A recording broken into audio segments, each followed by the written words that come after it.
Good morning all of you. Good morning Excel classes पर आप सभी को बहुत बहुत स्वागत है। आप सभी को आज मैं पढ़ाने वाला हूँ संख्या रेखा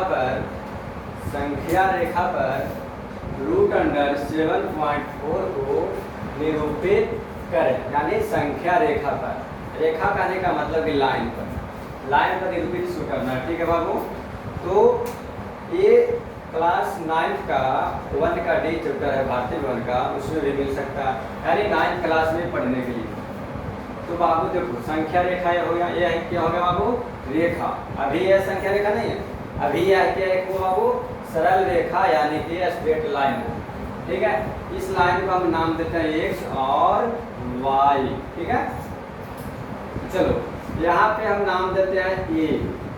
यहाँ पे तो प्रकार से नहीं बनेगा, लेकिन आप लोग कापी पर इंच और प्रकार से बनाइएगा। ठीक है, यहाँ पर हम देते हैं पॉइंट का नाम बी। क्या दिए बाबू? बी। ठीक है, यहाँ से प्रकार यहाँ पर रखकर यहाँ पे काटिएगा। ठीक है बाबू, यहाँ से रखकर इसको काटिएगा, यहाँ भी नीचे काटिएगा, यहाँ से भी काटिएगा। ठीक है, आप लोग घर पे कर लीजिएगा इतना। और उसके बाद जहाँ पे कटेगा उससे इस प्रकार मिलाना।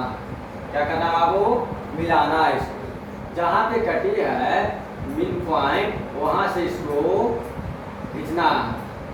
ये ध्यान रखना है बाबू कि ये स्ट्रेट लाइन नहीं होना चाहिए, क्योंकि ये एक काल्पनिक रेखा के रूप में मैं खींच रहा हूँ। क्या बाबू? काल्पनिक रेखा के रूप में खींच रहा हूँ। इस पॉइंट को नाम देते हैं मूल। आप लोग को देखने से लग रहा होगा कि यह एक अर्ध वृत्त। क्या है बाबू? अर्ध वृत्त। ठीक है बाबू, यहाँ पे नाम देता हूं मैं सी। क्या बाबू? सी। और इसका लंबाई जैसे कि ए से सी की लंबाई है 7.4। ये मान लेता बाबू, ए से सी की लंबाई 7.4। ठीक है, और C से B की लंबाई हम 1 मानते हैं। कितना मानते हैं बाबू? 1 मानते हैं।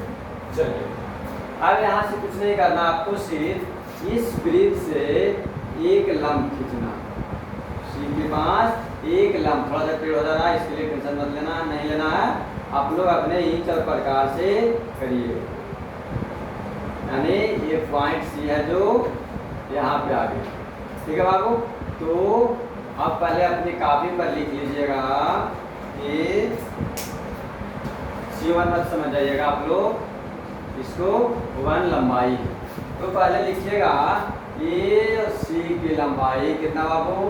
7.4 है। ठीक है, और हमने माने हैं C और B की लंबाई 1 सेंटीमीटर या इकाई छोटा में मान सकते हैं। ठीक है, कोई दिक्कत नहीं। इस पॉइंट का नाम दे देता हूं मैं डी। तो आप लोग यहाँ से हमको ये बताइए कि ए और सी की लंबाई 7.4 है, तो ए बी की लंबाई निकल सकता है ना? ए बी की लंबाई निकल सकता है ना? देखिए ए बी बराबर हम क्या लिखेंगे बाबू? ए बी बराबर ए और बी बराबर हम लिख सकते हैं ए सी प्लस सी बी लिख सकते हैं, इसमें कोई दिक्कत नहीं, डाउट नहीं। ठीक है, चलिए आगे। ए सी का लंबाई दिया हुआ है बाबू 7.4, और आप लोग बताइए सी बी का लंबाई है दिया हुआ है ना? यानी कि इसका लंबाई 1 दिया हुआ। तो यहाँ से पॉइंट के बाद 0 रखकर जोड़ना। ठीक है, पॉइंट को ये साइड को संख्या यहाँ से जोड़ना। ऐसा नहीं कि 7.5 लिख देंगे, दैट इज रॉन्ग, ऐसा गलत हो जाएगा। ठीक है बाबू, तो इसको 4 में 0 से जोड़ेगा बाबू तो 4 आ जाएगा, और यहाँ पॉइंट देंगे। इसके बाद कितना लिखेंगे बाबू? 8 लिखेंगे। 7 और 1, 7 को 1 जोड़ेंगे तो 8 होगा ना बाबू?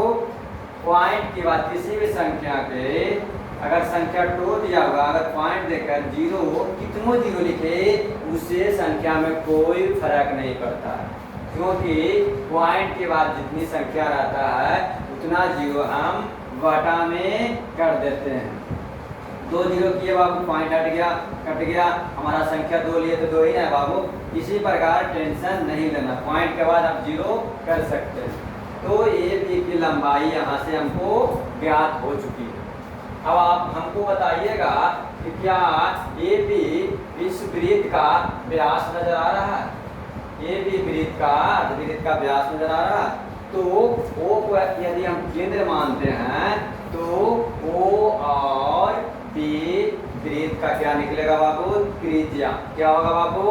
वृत्त का त्रिज्या, यानी ओ बी लिखेंगे, वृत्त का क्या होगा बाबू? अर्धवृत्त का त्रिज्या, अर्धवृत्त की त्रिज्या क्या होगा बाबू? त्रिज्या। तो वो भी जब त्रिज्या हो गया बाबू, तो त्रिज्या बराबर आप लोग जानते हैं कि व्यास y2 होता है, यानी त्रिज्या व्यास का आधा होती है। ठीक है बाबू।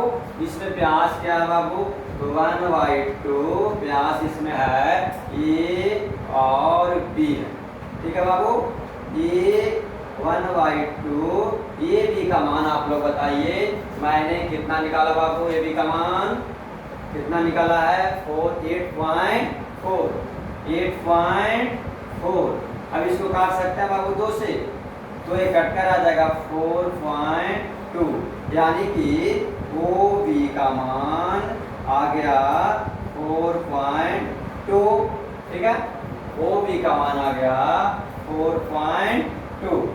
चलिए, ओ बी का मान यहाँ से हम निकाल दिए बाबू, इसकी लंबाई आ गया 4.2।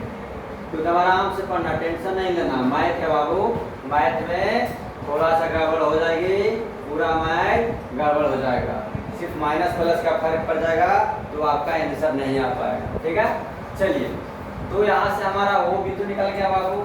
अब यहाँ से यदि हम डी को ओ से मिलाते हैं तो क्या आपको देखने से लग रहा होगा कि डी सी ओ एक समकोण त्रिभुज बन रहा है बाबू, जो कि मैंने समकोण त्रिभुज आप लोगों का पढ़ा चुका हूँ। समकोण त्रिभुज बन रहा है ना बाबू। तो इसके लिए हमको क्या चाहिए? आधार हो गया बाबू, लंब हो गया, एक कर्ण हो गया। अच्छा, आप लोग ये बताइए कि प्रत्येक वृत्त यानी कोई भी वृत्त हो, उसकी प्रत्येक त्रिज्या आपस में क्या होती है बाबू? बराबर। एक वृत्त में करीब अनंत त्रिज्या भी खींचेंगे तो सभी एक दूसरे में आपस में क्या होगा? बराबर, यानी इक्वल होगा। तो आप ही बताइए कि मैंने यहाँ लिखा हूँ कि ओ बी अर्धवृत्त की त्रिज्या है, ओ बी अर्धवृत्त की त्रिज्या है बाबू। तो क्या आपको ये नहीं लग रहा कि ओ डी भी अर्धवृत्त का त्रिज्या है? लग रहा है ना बाबू, क्योंकि केंद्र से परिधि पर हमने लाइन खींचा है। ये क्या हो गया बाबू? वृत्त की त्रिज्या, जो कि त्रिज्या मैंने निकाला है वो बी बराबर कितना बाबू? 4.2। तो प्रत्येक त्रिज्या बराबर है तो ये भी निकलेगा, इसका भी मान आएगा 4.2। चलिए, इसका मान पता चल गया बाबू। अब हमको निकालना है ओ और सी। ओ सी कहाँ है बाबू? यहाँ देखिए, ओ और सी, इसकी लंबाई निकालना। तो आप भी बताइए कि हमको ए बी का लंबाई, ओ बी का लंबाई पता है और बी सी का भी लंबाई पता है। बी सी का लंबाई पता है तो निकल जाएगा ना बाबू, यानी O B minus C B. क्या बाबू? सी बी को घटा देंगे। ओ बी का मान कितना निकाले बाबू? 4.2। सी बी का मान कितना आएगा बाबू? कितना दिया हुआ है? 1 इकाई है बाबू। ठीक है, कितना यहाँ कितना आएगा बाबू? ओ सी का मान 3.2। ऐसा नहीं कि 4.1 आप लिख दीजिए। यहाँ भी मैंने आप लोगों का बता चुका हूँ कि अगर थोड़ा सा भी कंफ्यूज है तो यहाँ पॉइंट बैठाइए और एक जीरो दीजिए। 2 में से 0 जाएगा 0 और 4 में से 1 जाएगा 3। ओके ना बाबू? यानी इसकी लंबाई पता चल गया है, इसकी लंबाई मालूम है हमको निकालना है क्या बाबू? डी और सी की लंबाई। इसका लंबाई बाबू तो लिखेंगे त्रिभुज, इसमें कर देंगे डी सी ओ में, त्रिभुज डी सी ओ में, समझ में आ रही है ना। ओ में क्या लिखेंगे बाबू, डी सी ओ में हमको निकालना है डी सी बराबर पाइथागोरस परिमेय में आपको बता चुके थे समकोण त्रिभुज में कि कर्ण की लंबाई अन्य दो भुजाओं के वर्ग की लंबाई के योग की बराबर होता है। कर्ण स्क्वायर मतलब स्क्वायर तो रूट चढ़ जाएगा उस साइड बाबू, तो हम क्या लिखे हैं लंब का स्क्वायर, यहाँ दिया है बाबू डी सी बराबर कर्ण का स्क्वायर क्या है बाबू ओ डी का स्क्वायर माइनस ओ सी का स्क्वायर, क्या बाबू ओ सी का स्क्वायर। अब बताइए यहाँ पे स्पेस नहीं है, थोड़ा सा मैं इरेज करना चाहता हूँ, इधर लिख लियोगे आप लोग तो ठीक है। चलिए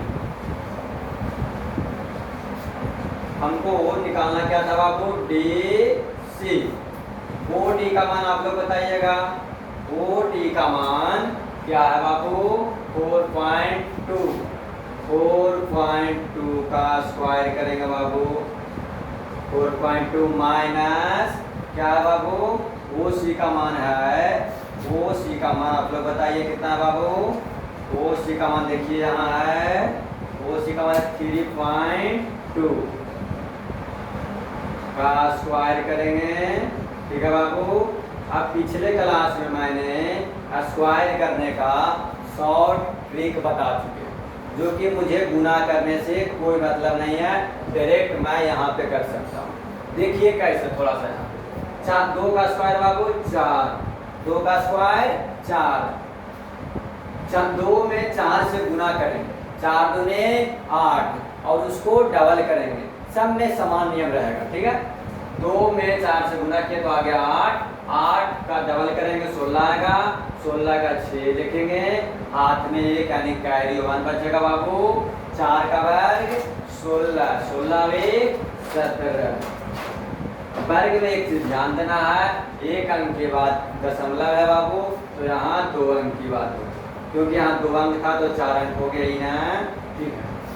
माइनस इसी प्रकार इसको करना है बाबू, 2 का स्क्वायर 4 लिखेंगे, ये दोनों का गुना करेंगे, 3 दूनी 6 उसका डबल करेंगे, 6 दूनी 12 का 2 हाथ में 1, 3 का वर्ग बाबू 9, 9 एक 10, दोनों में एक तरह किए ना बाबू, यहाँ पॉइंट उठा देंगे।